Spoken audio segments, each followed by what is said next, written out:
So we have another clip again now. This is from an elderly gentleman from Botswana. So he's talking about his children becoming sick. Well, in a figurative way. We do not readily accept that our patients are AIDS patients. So we tend to try to look for the medicines, for the medication and the rest. And that means incurring a lot of expenses. The illness normally takes a very long time. And within that length of time, we still have hope that maybe the patient is going to recover. Which means we go on incurring those excessive expenses until when the patient comes to die, we are left with virtually nothing. Normally, it affects those people who were out in towns looking for jobs and maybe working, bringing the daily bread home. And when he dies, nobody is there to feed the family. And once they come to take care of a patient, nobody is going to take care of. They are going to, the lands are going to be destroyed by livestock and wildlife, and the animals are going to go astray, and this leaves the family even poorer. And in our culture, we spend too much on burials, on funerals. And AIDS affects almost more than 2 persons per family, which means it's going to be double expenses. And if you go and buy an expensive coffin for your child, it means you'll have to buy another one for the other one coming, and this diminishes the family livelihood.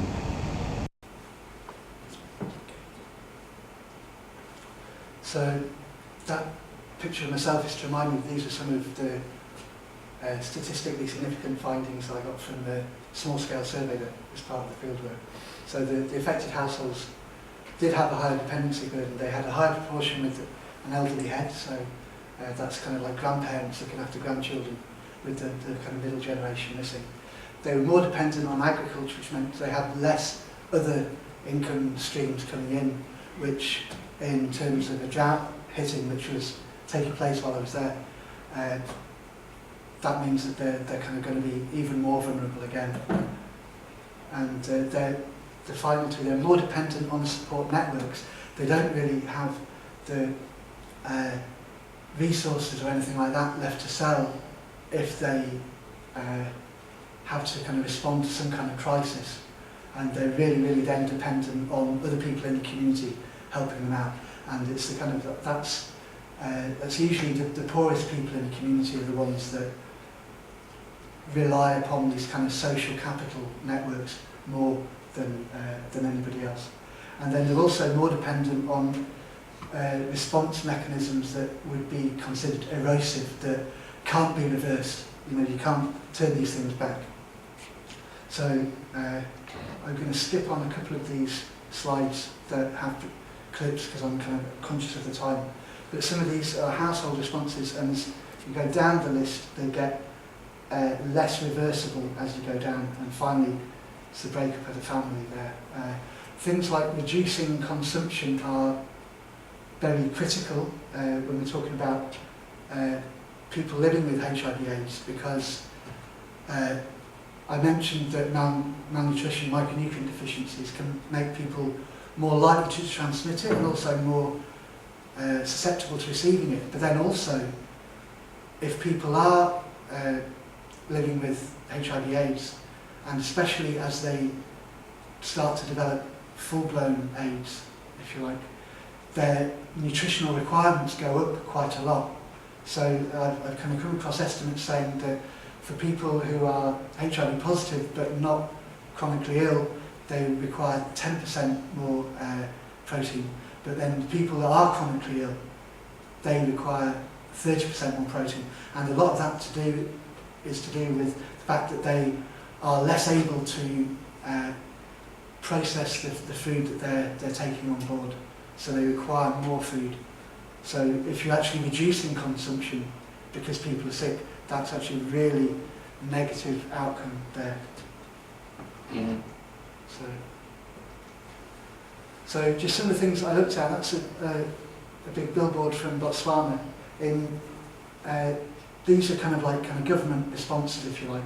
And at the district level, they'd have multi-sectoral AIDS committees involving people maybe from agricultural extension workers, health workers, but all kinds of people across the community would start to be talking and discussing about how they can kind of alleviate the impacts of AIDS in their communities. At the village level then, there's village AIDS action committees. Often education assistance grants are available for the least well-off families in the communities, and it would be kind of school committees that would determine who was eligible for those. And in some places as well, there's orphan assistance available.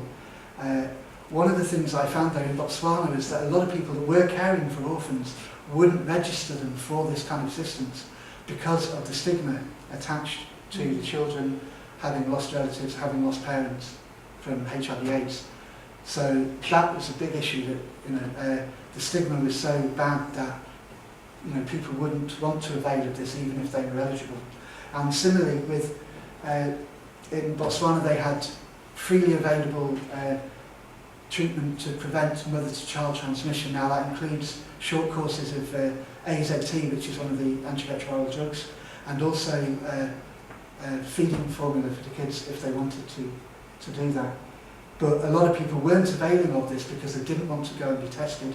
They were afraid that if they tested positive, they would be kind of sent home or sent to their parents, kind of ostracised from their family. So even though it was freely available, a lot of people wouldn't avail of it because of the stigma attached. So those are kind of crucial factors to kind of bear in mind. She works hand in hand with the home-based caregivers. So the first thing they do when they are visiting someone who's not feeling well, they do the cleaning, provide water and wood for fuel. So if they realize that the person is HIV positive, usually they continuously visit that person so as to let that mind away. Home-based caregivers give guidance and counseling. They also care for those people by, let's say, washing them, giving them some material to help them. They really try and maintain the health status of that person by maybe cleaning the surroundings, trying to wash that patient, trying to give supplementary feeding to that patient. But the main thing which they are saying they are facing is the lack of food. And the distance they are traveling is very long. At least each caregiver travels an average of 10 kilometers. And that is really a great distance. So kind of in between the kind of community responses and government responses are these home-based care programs, which are coordinated by the village AIDS committees and health workers at the village level, but are staffed, if you like, by women, and it's almost always exclusively women who volunteer to go around and to visit and care for the people who are chronically ill. So it's kind of a government-led initiative, but actually the people that are carrying it out are all volunteers from different communities. So that's the first one of these community responses. And often these same women are also involved in nutrition gardens to grow fresh vegetables to bring to the chronically ill patients at their home to keep up their nutritional intake. And then also other groups within the community might say, like in one place in Botswana, that the agricultural extension workers had their own nutrition garden that they would grow the vegetables, then pass that on to the home-based caregivers to deliver. Orphan care volunteers is another aspect of this. There is a particular project in Chimanimani district in Zimbabwe that was a community-led initiative that was spreading throughout that district and into other districts, which we'll kind of hear a little clip about that in a second. One of the things that the Orphan Care Project had started to get going was income-generating projects for older orphan children, teenagers, so they could kind of generate some kind of income for themselves and to look after the younger siblings. And then finally, mutual support groups for people living with HIV/AIDS is a crucial development, and this has had a big effect on encouraging people to come and get tested where treatment is available. It's these kind of peer-to-peer support groups that they're not government initiatives that may be mistrusted, but they're peer support groups that people will contact first if they think they want to go and get tested, and as well for when treatment is available for ongoing support. These things are crucial, and in terms of mobilising people to demand their rights, these kind of groups are very, very important as well. Instead of creating institutions where we take orphans from their homes and put them in an institution, the approach which we are doing right now is that these orphans, they stay with relatives. If it's an uncle, you stay with your uncle. Then we have these women from the community. They are called mothers in this program. They'll move from house to house where they know that there are some orphans. If they need counseling, then they'll counsel them. If they need soap, then they'll provide soap. Or what they be able to assist the orphans, they'll do in their respective community. Other thing is that these orphans will be trained in the life training skills, in carpentry, and for instance we have this goalkeeping workshop, soap making. They'll be able to run those projects on their own, self-sustaining projects. And also again, another approach on this program is that it should be a self-sustaining model. They should be able to conduct workshops on their own to tackle problems inside rather than looking for outside help. The children themselves will state the problem. The children and the mothers, they'll state the problem they are facing, and also they'll say the solutions to the problems. So, I mean, that's the approach. So, we've heard a lot about kind of vicious cycles of interconnection between things, but there's also kind of virtuous cycles between treatment, care and mitigation. And treatment can be preventative. If people are able to receive the antiretroviral drugs, that will reduce their viral load, and that will mean that they're less infectious to other people, less likely to pass on the virus. And at the bottom there's some figures from, guesstimations, if you like, from UNAIDS, estimating that if everyone in need of treatment received treatment, that alone could result in a 1/3 reduction in new infections globally. And also care can be preventative, mitigation can be preventative as well.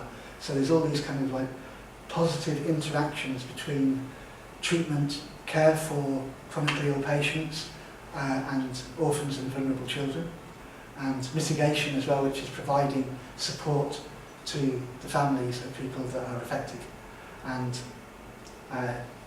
providing food is a kind of a crucial element there. So just very briefly kind of talking about the antiretroviral treatment. There's several different types of drugs. In Brazil they use 12 different types of drugs. People are usually treated with combinations of 3 of these drugs at a particular time, and those, if they get bad side effects, they might swap to a different combination. But one of the things, and if you remember back earlier on, I kind of talked about the virus kind of cloning very kind of inexactly and producing mutations, and then also this kind of if people are infected with more than one strain or even more than one subtype of the virus, there can be this kind of viral recombination going on as well. And all of these things can contribute to drug resistance. So if people don't follow the regimen, which is often like 3 pills every 12 hours, if they don't keep the level of the drugs constant within their system, the strain of the virus they're carrying can become resistant. Now, from anecdotal evidence from different projects, it seems that people in Africa are actually maybe more likely to stick to a regimen than people in northern countries, because they know there isn't really any other choice.